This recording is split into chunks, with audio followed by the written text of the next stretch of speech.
What is up, watch friends? Welcome to another episode of Talking Timepieces with Tony. I'm Tony, and today we are going to be doing the Rolex Showdown, the GMT 1267010 BLNR Batgirl versus the Submariner 14060M. Sorry about the glare, but that's just the way it goes.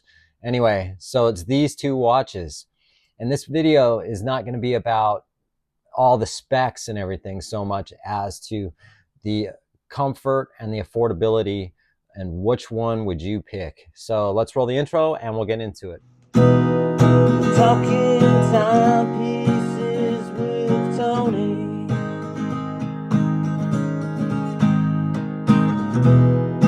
Talking timepieces with Tony. Okay, so here we go.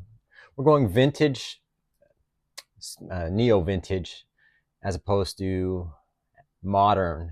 All right, so this is the new iteration of the GMT, and this is the 2006 2007 14060M Submariner. And you know, a lot of people, I think, kind of go, well, I'm torn between this or that, one watch or another. In this case, it's a very similar situation. Do I go for a GMT Master II or do I go for a Submariner? Now, let's say you can't get the sub, but you like the older subs, but you love the GMT, but you can't get one, and you're looking maybe on the secondary market. So first and foremost, we want to figure out which one's better and which one would be better for you and which one I like better. So let's start with the Submariner. Okay, so you have, again, when I say neo vintage, you're looking at this one's a 2006 2007 reference.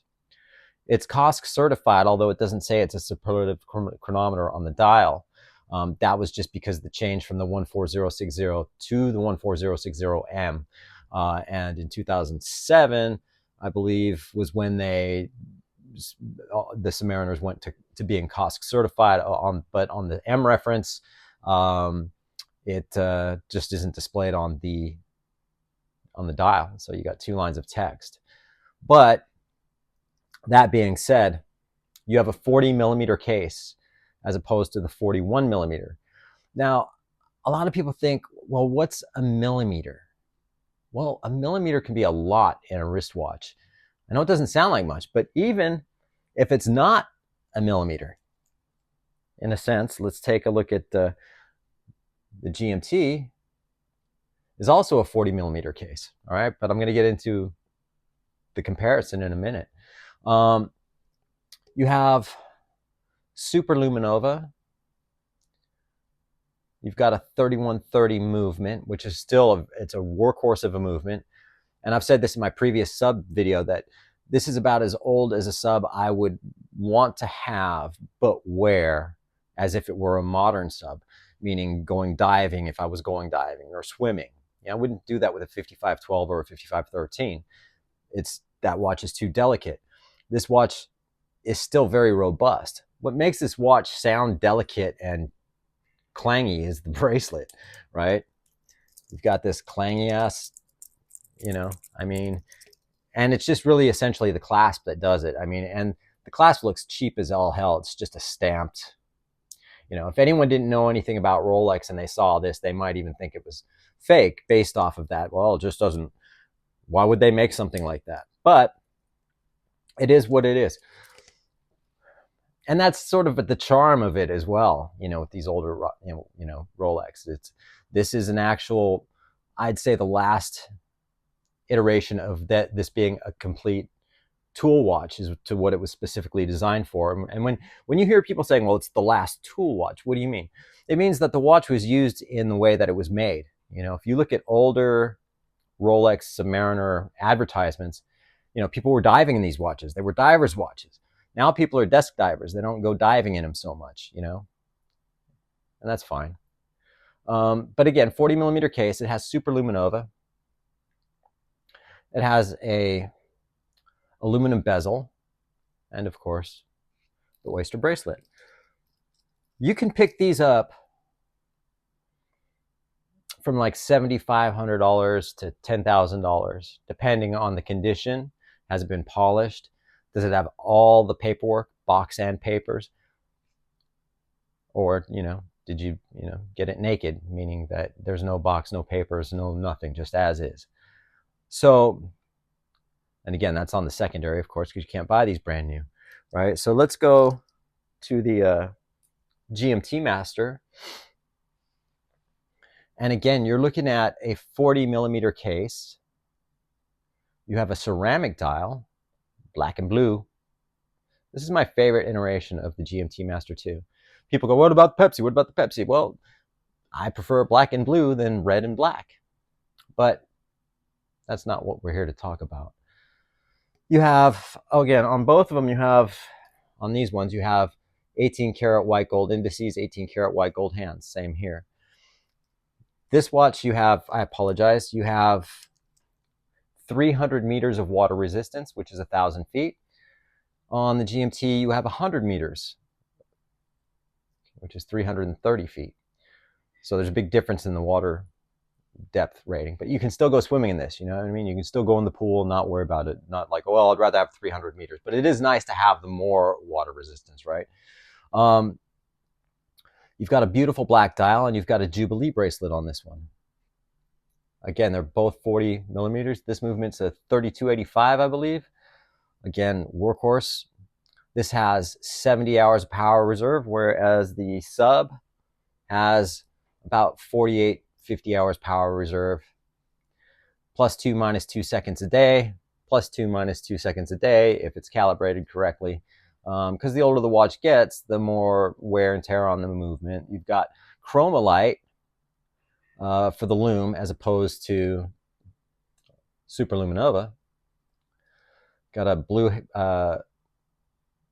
paraglide, what's it called? Parachrome's hairspring, which is a silicone hairspring. So this is a modern iteration. So let's put this on the wrist. Now, the biggest thing is, okay, first and foremost, I have a 6.5-inch wrist. So I'm talking about my wrist. If you put the GMT on,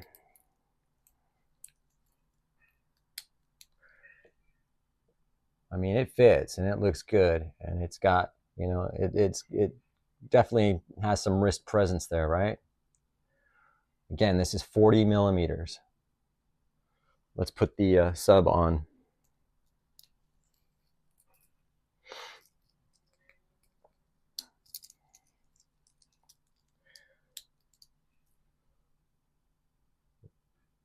But wait, does the Sub look a little smaller? They're both 40 millimeters. Okay, so here's the thing. When I was saying, what's the difference between a millimeter, and it doesn't seem like much. Some watches, it doesn't make all that much difference. But when you're taking a Submariner versus, say, a GMT, and if you take the 41 millimeter new modern Submariner, which is the 1246060, that watch and this watch have what's called a Maxi Case. So there's a greater distance between the lugs, and the case is, there's more, the case is, it's fatter, the overall, which is basically got to do with the lugs being wider. So there's more wrist presence on the GMT Master II than there is on the Neo Vintage Submariner. That in itself can make all the difference in the world. So I'm going to put them back on the wrist again. And I'm going to say, all right, which one? Now, honestly, I'll take the GMT. But I wear the Submariner more than I wear the GMT. This watch is extremely comfortable, and I'm going to exclude whether it's not the Oyster bracelet or the Jubilee. Some people go, well, the Jubilee is far more comfortable than the Oyster, and I don't agree with that. It depends on which watch the bracelet is on as to what is going to make that watch more comfortable. You take a Jubilee bracelet on a GMT Master II is more comfortable than the Oyster bracelet on the GMT Master II. But if you take the Jubilee bracelet on a Datejust versus the Oyster, I find that the Oyster bracelet is more comfortable on the Datejust or the OP than the Jubilee. But in this case, we're looking at two sport watches, right? And again, one's a GMT, one's a sub. And I'm saying, all right, which one's more comfortable? Well, you don't have as much presence on this. It doesn't have the Maxi Case. It has a smaller bracelet, essentially. You got that rickety old fold-over clasp. And I'm going to tell you that this oyster bracelet on this Submariner, on my 6.5-inch wrist, is more comfortable than the Rolex GMT Master II. Now, don't get me wrong, I would take this watch over this watch just because I prefer this watch. I just prefer this watch. I prefer the GMT. GMT is my favorite line, apart from the Datejust. Price-wise, what's your budget like, right? So not everyone who buys a Rolex is fucking loaded, rich, whatever. Some people really have to save. Now, you can pick up the 14060M anywhere from around $7,500 to about $10,000. Again, like I said before, that's box papers, no box, no papers, whatever, right?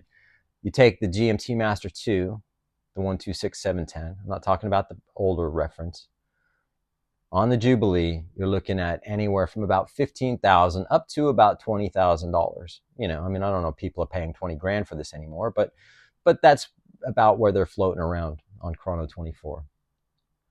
Now, say 75, let's just make it an even $8,000, right? And let's make this an even $15,000, right? That's $7,000 difference, right? Would you rather have $7,000 more into a new GMT, pay $7,000 less for the Submariner, and then say, hey, I got my sub. Now I can go either save the money, the additional money, or buy another Rolex on top of it, maybe another Datejust or an OP or something like that. Because you are simply getting a beautiful watch, and most people aren't going to know the difference between, this reference or a new reference. There's a difference in the aesthetics as far as when it comes to the ceramic bezel, a couple other things, but you're getting one seriously hell of a watch. You're getting the arguably the most iconic dive watch on your wrist for about $8,000. Or are you going to go with the GMT Master II? And it just all depends on your preference and what your grail is, or where you are financially and what you want. Not everyone can afford to buy multiple watches. They're looking for one and done, or one and a couple of others, but for the most part aren't crazy watch geeks like us. You know what I mean? I would take the GMT also just simply because it is a modern new watch. I am the original owner on this watch. I bought it 2 years ago, just under 2 years ago. And I've got the 5-year warranty. There's no warranty on this. So you have to put in perspective when you're looking at which watch would you buy. You know what I mean? Well, do I want that warranty? Do I want that card? Do I want those papers? And on the secondary market, it's different. But you're getting a more reliable watch. You're getting a better quality watch overall with the GMT. Especially with the lume, the bracelet, the construction of the watch overall is still better. Primarily, where you're looking at the issue with this is the bracelet, that clankly bracelet, which is not a big deal to me, and you're getting the aluminum bezel, which essentially is what they still have on the Tudors, right? The Black Bays and Pelagos and whatever, right? So you have to make that decision. But again, I have a 6.5-inch wrist. This has it feels better on my wrist, and it's more comfortable than the Batgirl. That being said, I appreciate you guys. I do. You have a great rest of your day.